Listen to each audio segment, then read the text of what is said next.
New York City, as you know, has a history of parks coexisting with water supply facilities. Central Park's Great Lawn was once a city reservoir, so were Bryant Park and Staten Island's Silver Lake Park. Highbridge Park in northern Manhattan was constructed around the city's first conduit for bringing water from out of the city into Manhattan. Highland Park here on the border of Queens and Brooklyn was established at the turn of the 20th century on 141 acres of land that adjoined the Ridgewood Reservoir. From the 1850s to the 1950s, the reservoir was an important source of fresh water for Brooklyn. And today, it is our pleasure to announce that the 50-acre site of the long decommissioned reservoir is being turned over from the Department of Environmental Protection to the City Department of Parks and Recreation for development as public parkland.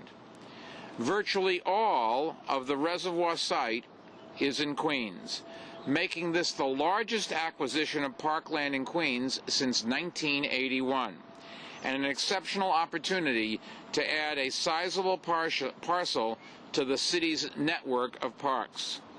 This transfer further demonstrates our administration's commitment to improving the quality of life in all 5 boroughs by aggressively expanding the city's inventory of parks and open spaces. Our economy is back on track, and unemployment is falling because of our strategy of making New York more livable, more business-friendly, and more economically diverse. Continuing to add to the city's parkland, which with this acquisition now comprises 28,800 acres, is fundamental to making our city more livable now and in the future. The reservoir site is divided into 3 basins. They are currently untended wetlands protected by chain-link fences. The site commands remarkable views of Jamaica Bay and the Midtown Manhattan skyline. The Parks Department will now begin a process of planning the best ways to turn the reservoir site into a recreational treasure for the neighborhood communities of Cypress Hills, East New York, and Ridgewood for all New Yorkers. The history of this reservoir goes back almost 150 years. In 1856, the city of Brooklyn purchased the cornfields on the site for a reservoir that would be Brooklyn's main water storage and distribution plant. By 1868, the Ridgewood Reservoir held a daily average of 154 million gallons of water.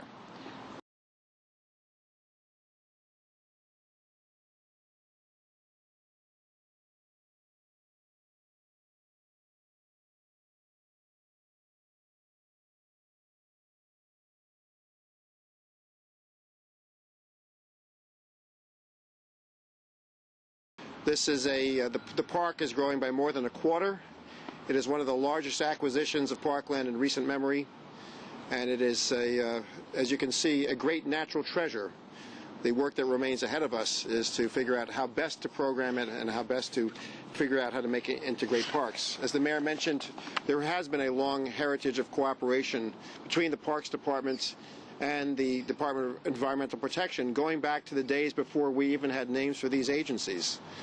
The creation of the great water supply system by the visionaries of the 1840s for the Croton Aqueduct led to the creation of the Highbridge swimming pool and to the Aqueduct Lands parks in the Bronx.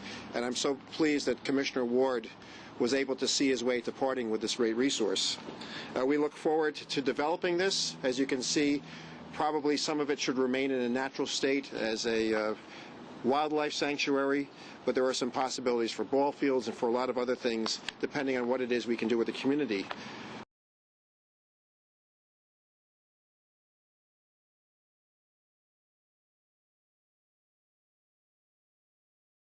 Could you explain, does a certain, like the wetlands, do you have to keep them wetlands, and what can be developed and how can it be developed? You kind of talk about what's available. We have a great opportunity here because while humans stopped intervening, nature took its course, as nature will. And I think it's sort of telling us something. The central basin that you're looking for is not actually the largest of the three basins, and it probably is a good chance we'd leave it wet. But we have a growing population across the city. Unlike other cities, New York is growing, and we need to be able to take care of their recreational needs. More and more boys and girls want to be able to play sports. It's our obligation as a society to provide places for them to play baseball. And particularly this area of Queens and Brooklyn doesn't have enough recreational space, and I think we can anticipate building some ball fields. We can anticipate providing for recreational needs, but this will take a number of years to develop a master plan and to put together the funding to do it. You would leave a certain, a portion of it wetlands, and I think we'd like to do that. It's a great, as it has become, in essence, a wildlife refuge. You can see the dragonflies and the red-winged blackbirds and other wildlife that is using it for that purpose.